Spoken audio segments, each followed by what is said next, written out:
mad scientists of strength here. I've got a couple experts, Justin Dean and Guido, and I don't know, you guys introduce yourself. I'm Dr. Justin Dean. Well, today we're introducing Yank Away Pain, known on the streets as YAP, and we're going to do a little demonstration of one particular movement. I'm Guido Van Ryssegem. I'm an athletic trainer. Been using similar techniques, and we're kind of going to play around and see if one technique is better than the other, or if they're both giving the same result. All right, so what we're going to do is we're going to do an example of the SFMA multi-segmental extension. So Chris, push your back to the camera, put your feet together, put your arms above your head, and lean over backwards. And we're just getting a rough range of motion. Okay, do you have any pain with that, Chris? No. Okay. And what I'm doing is I'm just seeing where the skin's maybe a little tender or a little tight. And it seems like it's a little bit stiff there. Arms above your head, lean over backwards again. And as you can see, he goes much farther. Let's do that same thing from a side view. Okay. Feet together again, arms above your head. And I'm getting that same spot, and then lean over backwards. And all this is doing is showing that the cluneal nerves are somewhat involved in this movement pattern. Okay? Okay, let's look at a different kind of technique and see if it gives the same results. Go ahead, lay down your stomach, please. This way? Yes. Just put your head over here. Okay. There you go, really supportive. This takes a little bit more time. I've been playing around with this for probably about 20 years now. Somewhat of a similar background. Increased muscular stiffness is very common in weightlifters, especially power lifters, especially Olympic weightlifters. Now that kettlebell swings and similar activities becoming more and more popular, I'm just seeing more and more patients showing up with increased too much stiffness in their lumbar extensor mass, all the way up into their thoracic spine. Often somewhat of a lack of stiffness in the end, let's call it the anterior core. We'll do some exercise around that tomorrow. And actually, when I use that specific exercise and I decrease stiffness, they can actually lift more or go back into more multiple sets before they get tired. So a lot of times in lifters, either novice, experienced, or advanced, like this guy right here, the limitation is often not so much their strength, but the discomfort they start feeling in their low back that holds them back.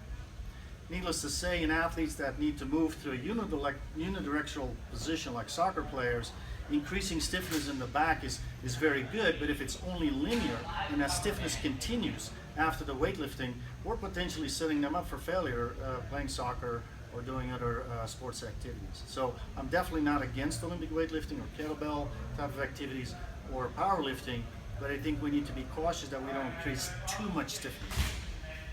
In a chronic patient that has had this for years, what I've noticed is that there is indeed this stiffness of moving the skin and thereby also the fascia underneath the skin away from the musculoskeletal tissue.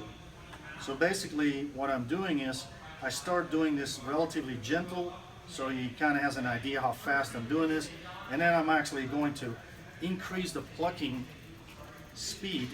And often post weightlifting, this is kind of uncomfortable but feeling good at the same time.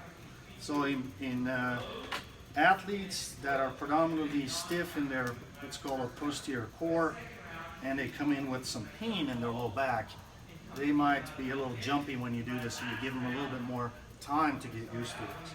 Then also after that, I include some relatively aggressive rolling in the area. And of course these techniques are really nothing new. I kind of picked this up in the early 80s from Das Winkel, a famous physical therapist in the Netherlands. So let's lean back. Let's see if that, let's give him a side view. Yep.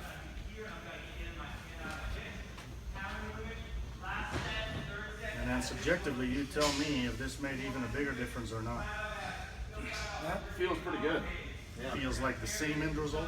It felt like a little bit more. Subjectively, I would say you can lean further now, right? So as you can see, this can be done easily at home. We haven't done any manual therapy besides pull on the skin.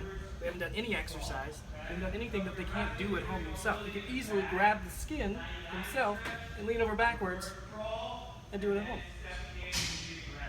All right.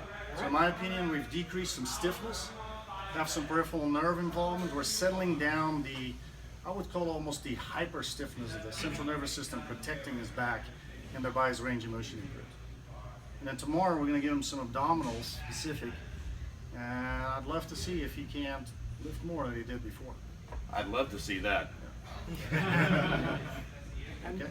and just from a reference point, we had not watched each other do this before this filming, so Never. this was completely novel for both of us and a learning experience.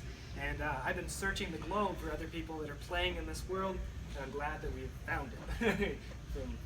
Yeah. All right, so this thing might add some more skills into your toolbox, and might help some athletes like this guy right here to get either.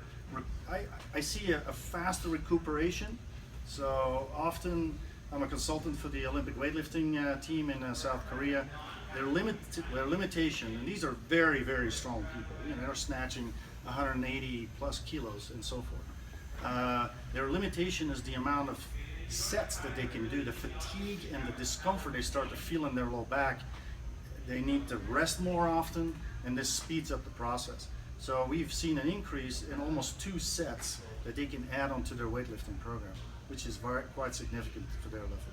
I see equally impressive results with the distance runners that I work with, particularly because they have very little fat content, and their skin gets tight, the nerves don't have that much cushion, and they get irritated very quickly. So this could be applied anywhere in the body. So decreasing stiffness can resolve quite a bit of non-mechanical low back pain, and can resolve quite a bit of discomfort post lifting something very heavy, predominantly off the ground. So if we can give him more reps and or sets in a competitive athlete, this might be very significant. Oh, that pays off over a training cycle, without a doubt. Yeah. All right. Thank you, gentlemen. Yep, thank you. Thank you, Chris.